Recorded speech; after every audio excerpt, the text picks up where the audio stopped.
Tonight I would like to read from a story I wrote about 10 years ago.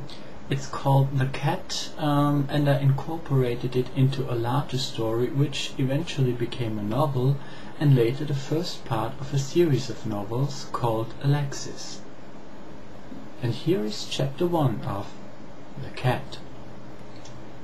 His silhouette was a vague sketch against the background of the cold winter night.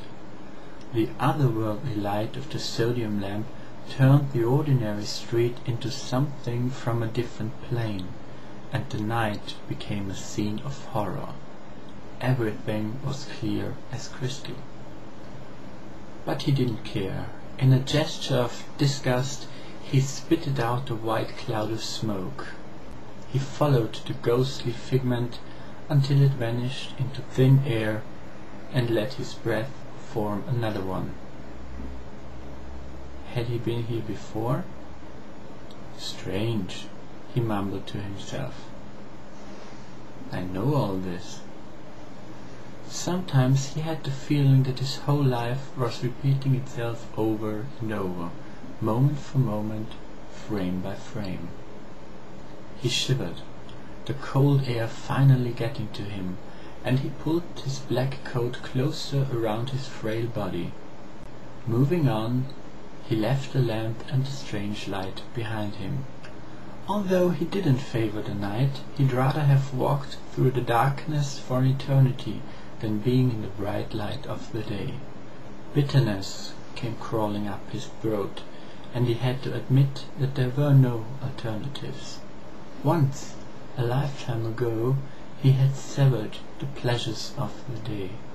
Now he was a different man. He turned into a small alley, back into the big city.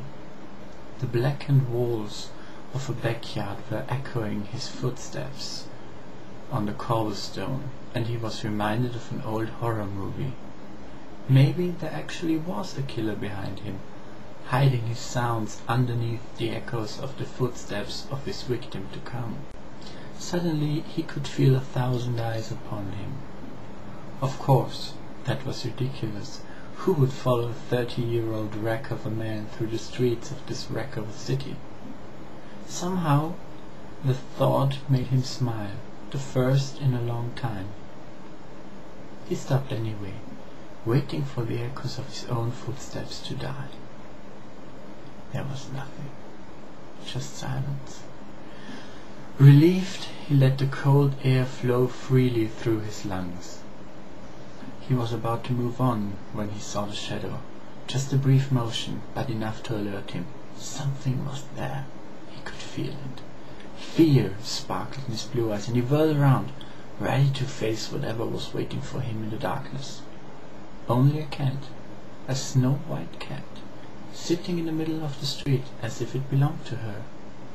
Of course it was a her, a certain air of femaleness flowing around her, regal, calm, majestic almost.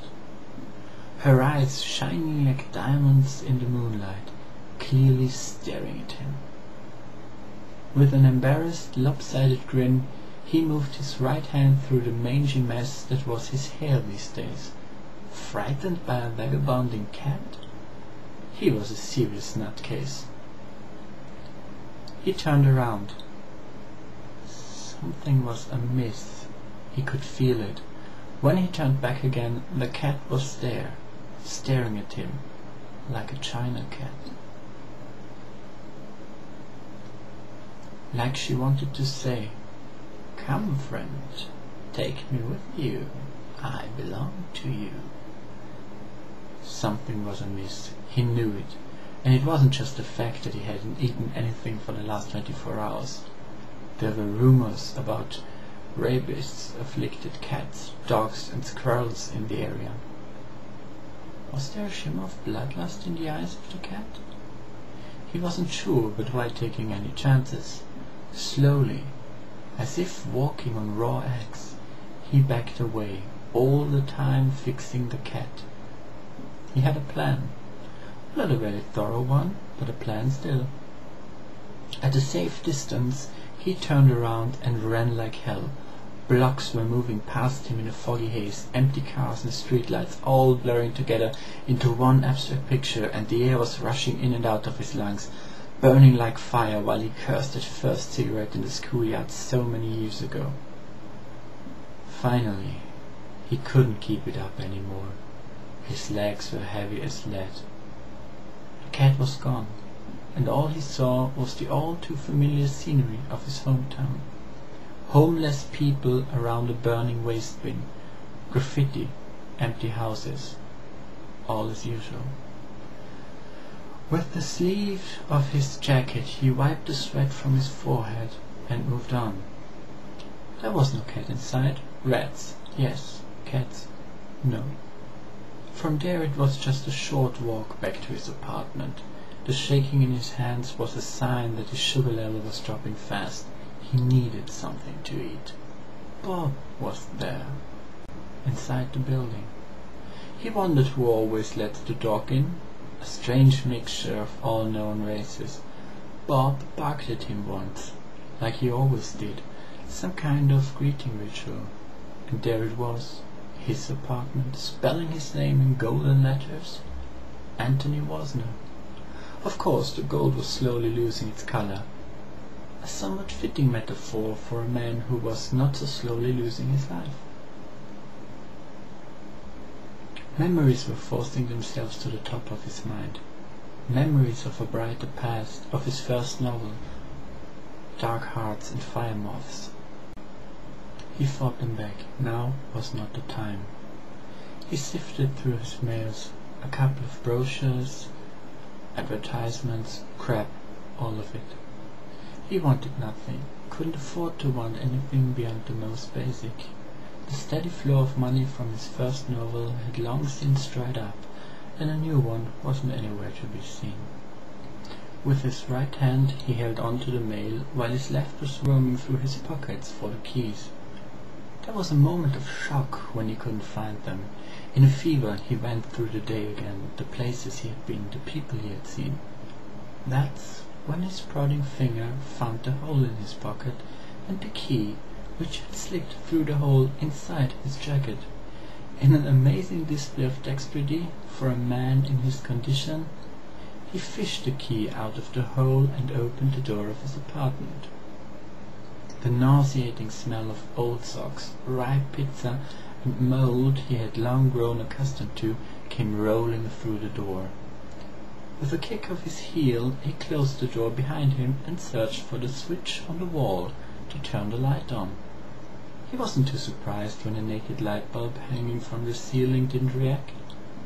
Anthony shrugged his shoulder and switched on the cheap lamp standing on a kitchen table. The lampshade was burgundy red. He carelessly threw his jacket on a chair and collapsed on his old bed. The spring squeaked in protest, but didn't break, as he was afraid for a moment. There he was lying, the lights and his clothes still on, but way too exhausted to do anything about it. The thoughts came drifting in and out of his mind for a while, but too elusive to stay longer than a few seconds, which mildly annoyed him, but not much. To the world he was dead. To his friends he was a failure, and his family, he didn't even want to go down that road. Sleep came around 3 a.m. and he welcomed the darkness with open arms. Well guys, that was part 1 of The Cat. I hope you enjoyed it. If you did, write a comment. I hope I can put part 2 online as soon as possible, but at the moment I can't promise anything. I hope that it will be online within next 2 to 5 days. Well, I'm D. That was my video blog. Bye.